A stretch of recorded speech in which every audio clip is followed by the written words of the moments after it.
En 2025, est-ce que les courtiers immobiliers sont vraiment encore nécessaires? Hey, c'est une bonne question. Salut, salut. Je m'appelle François, je suis courtier immobilier depuis 2016, mais vous me connaissez probablement si vous écoutez déjà mon channel YouTube ou mon podcast ou vous me suivez sur les réseaux sociaux.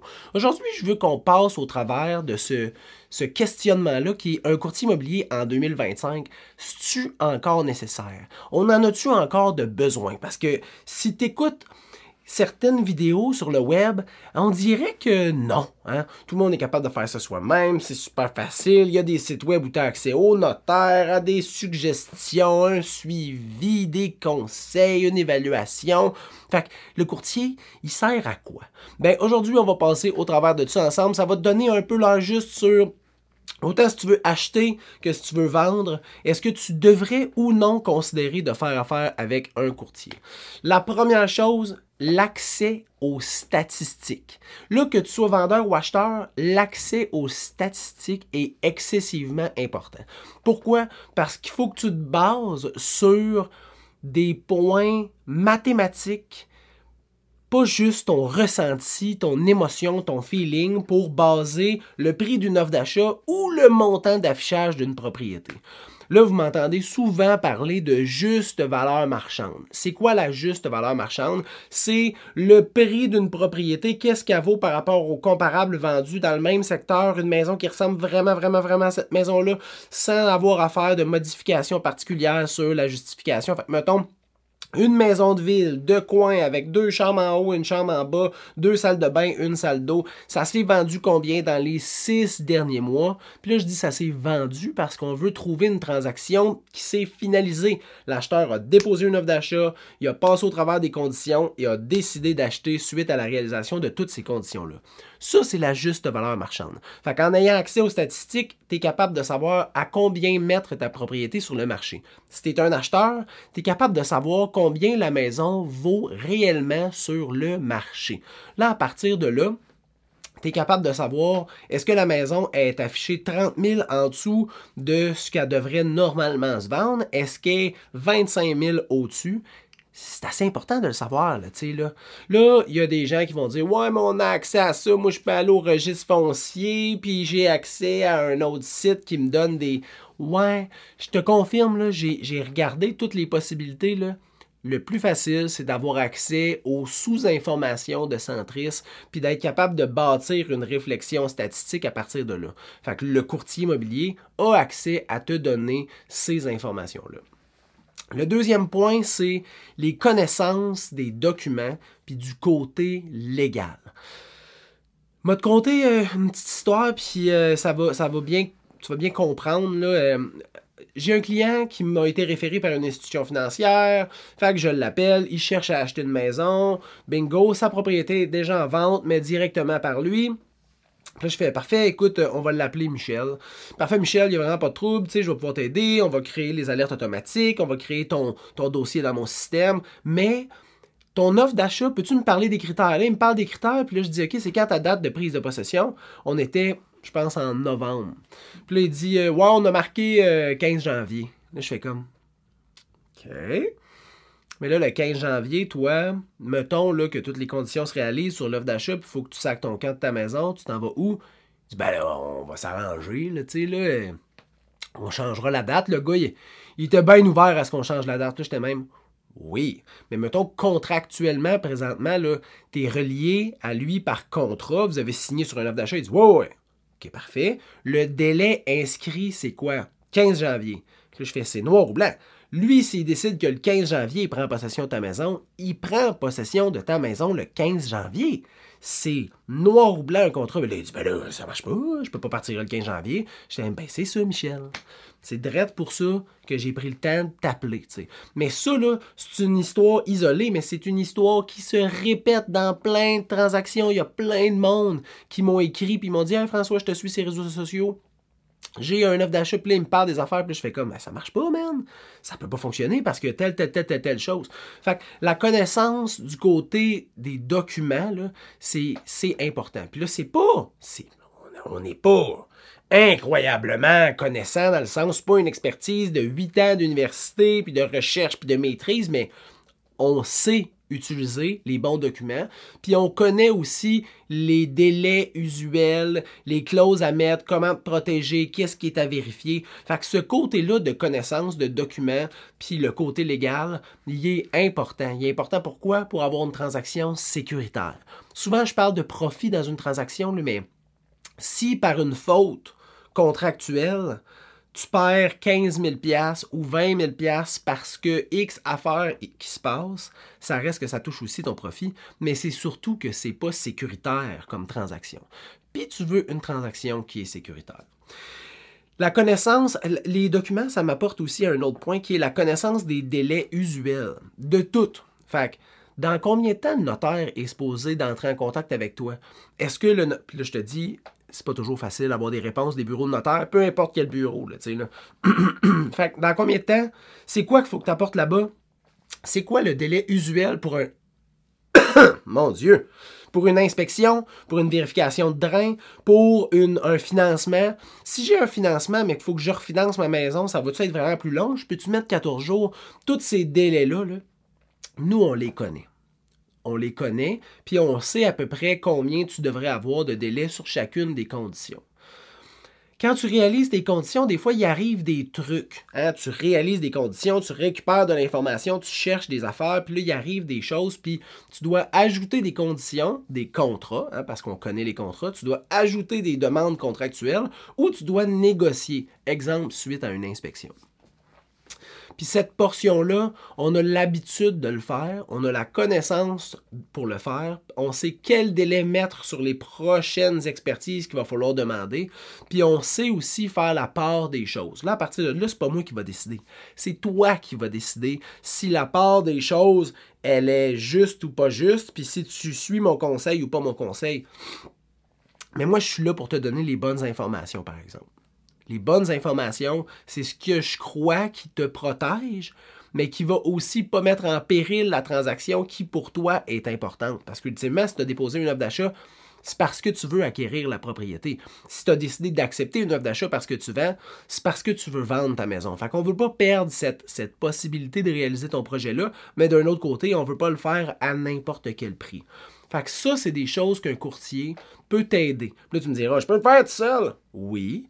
Moi aussi, je peux m'arracher une dent tout seul, mais quand j'ai besoin de m'arracher une dent, je vais voir le dentiste parce que les impacts de si je l'arrache tout seul, ça se peut que ça se passe tout bien, ça se peut que ça se passe moins bien. Ouais, moi, quand de me mettre une ouate sur le bord de la dent là, puis de me désinfecter ça avant, ouais, tu vois, le monde, ils font pas ça. Mais pour une maison, ils le font. Pourtant, hein, c'est des centaines de milliers de dollars comme transaction, il y a des impacts excessivement importants qui peuvent se passer, mais les gens décident de le faire par eux-mêmes. Regarde. Qu'est-ce que je te dis? L'autre point, la séparation des émotions. Dans une transaction immobilière, là, check bien ça.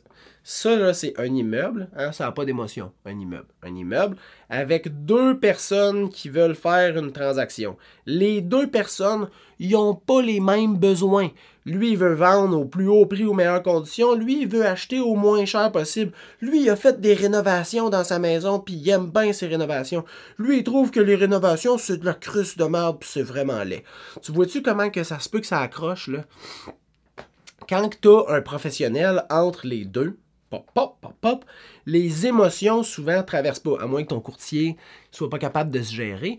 Mais sinon, les émotions ne traversent pas dans les demandes qui se font contractuelles. Il y a deux acteurs qui vont venir essayer d'empêcher que cette émotion-là puisse transiger.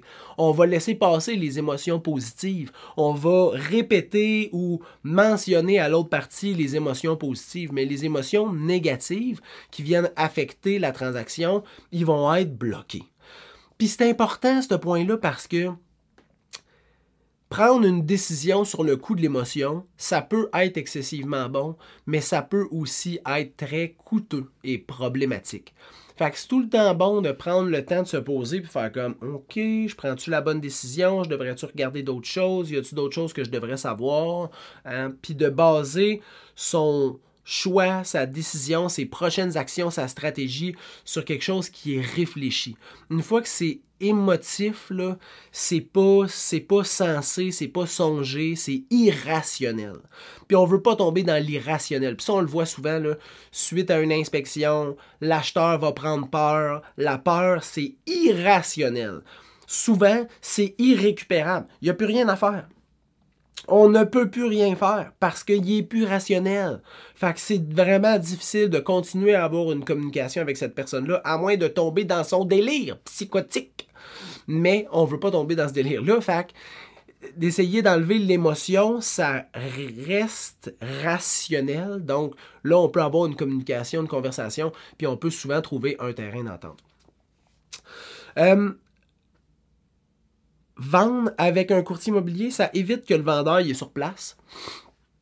Ça vient rejoindre le dernier point. Là. Si le vendeur est sur place puis l'acheteur arrive avec son courtier ou pas de courtier, les deux personnes, les deux boules d'émotion se rencontrent et discutent ensemble. Puis ça, on veut éviter ça. Puis en plus, visiter quand le vendeur il est pas là, c'est vraiment plus le fun. Tu es capable de dire « Hey chérie, viens voir en bas comment c'est laid, qu'est-ce qui s'est fait? » Tu es tout capable de faire facilement, avec transparence, la conversation, les recherches, t'ouvres les garde-robes, t'es pas gêné. Les gens, quand moi je suis là, je les représente, je suis là, le vendeur n'est pas là, le courtier du vendeur n'est pas là, sont gênés d'ouvrir les affaires, ils disent, on peut-tu ouvrir les tiroirs? Je dis, ben oui, ouvre les tiroirs à bobette. Non. Mais les tiroirs de cuisine, oui. Les armoires, le walk-in, les garde-robes, tu veux tout ouvrir ça, t'achètes l'immeuble, ça vient avec. Tu veux le voir, là, tu sais, là. Mais les gens sont gênés. Fait, imagine si le vendeur est là, comment ça crée une restreinte. Hein? Les gens sont restreints, ils parlent moins, ils communiquent moins, ils fouillent moins. Puis ça, c'est pas bon pour un processus d'achat. Fait qu'on veut pas que le vendeur soit là, mais pour que le vendeur soit pas là, il va pas laisser les clés, il va pas mettre ça sur à vendre directement sur Black Market, laisser les clés et dire si vous voulez visiter, les clés sont sur la boîte à mal. Non, ils feront pas ça. Fait qu'il faut un professionnel qui va être là puis qui va venir s'assurer que la visite se passe de la bonne façon. Fait que ça, c'est avec un courtier que tu peux avoir cette option-là. Toute seule, tu peux pas l'avoir. Les deux prochains points sont ensemble. Avoir le meilleur prix possible, un courtier peut te permettre d'avoir le prime price possible pour la vente de ta propriété. Ou avoir le prix le plus bas possible si tu es un acheteur. Pourquoi? Parce que mettons pour le côté vente, là, parce qu'un courtier va attirer beaucoup plus d'autres courtiers, qui est le prochain point, là, va attirer beaucoup plus d'autres courtiers parce qu'il y a déjà une entente de rétribution. Donc, le courtier qui apporte des acheteurs a déjà une entente, il sait déjà qu'il va avoir une rétribution, qui va être payé dans cette transaction-là s'il apporte un client acheteur.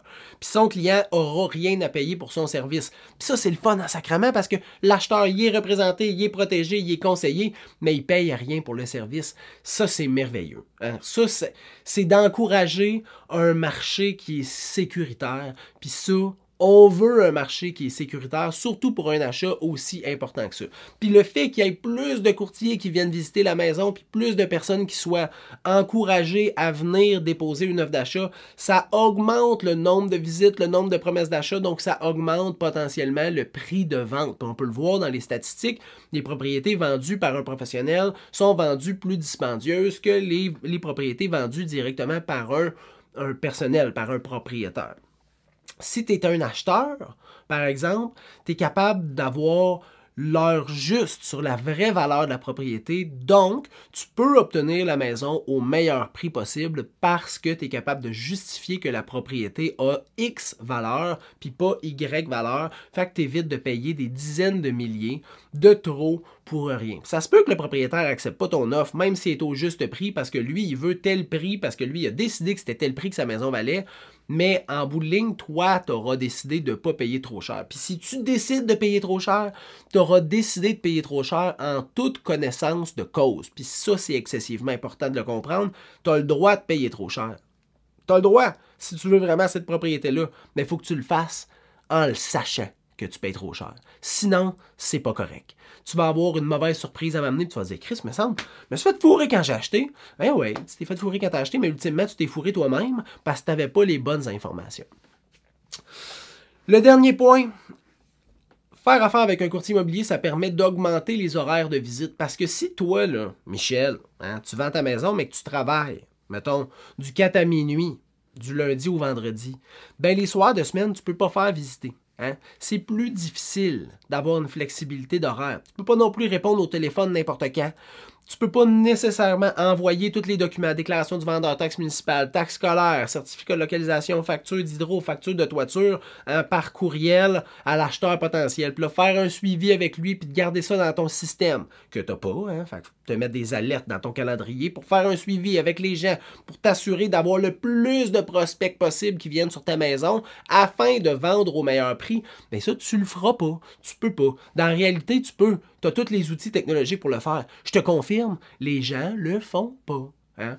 Puis si vous êtes deux professionnels, puis vous travaillez, vous avez des enfants, puis tu comprends que c'est plus difficile au niveau de l'horaire pour faire visiter. Ça limite le nombre de visites, ça limite le nombre de possibles acheteurs, donc ça limite la croissance du potentiel prix de vente.